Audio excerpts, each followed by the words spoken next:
Qu'est-ce qui distingue vraiment les entreprises les plus performantes des autres? Contrairement à ce qu'on pourrait penser, ce ne sont pas seulement leurs produits, leurs services, leurs ressources et compétences ou leur culture. Ce sont surtout leurs croyances. Pour améliorer ses chances de connaître le succès, une entreprise peut utiliser 4 techniques. La découverte, elle consiste à développer une croyance peu partagée et vraie.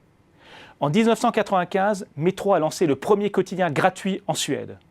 La croyance selon laquelle il est possible d'être rentable en se finançant uniquement avec de la publicité était loin d'être partagée dans la presse, mais elle s'est avérée vraie.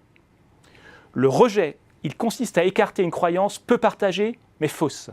Dans les années 90, Apple a pris la décision de ne plus fabriquer ses propres microprocesseurs. Jusqu'à cette époque, les dirigeants d'Apple étaient persuadés que le succès passait par l'intégration de la totalité de la chaîne de valeur.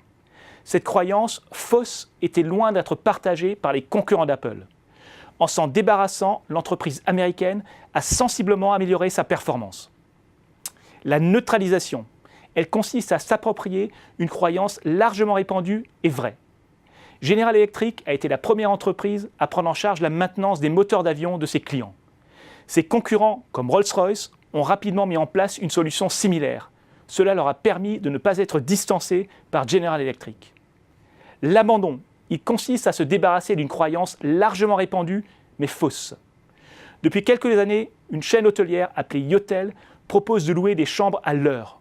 Cette stratégie remet en cause la croyance très répandue dans le secteur hôtelier selon laquelle les chambres doivent être louées à la journée. Un des meilleurs moyens de connaître le succès est donc d'avoir des croyances différentes et vraies.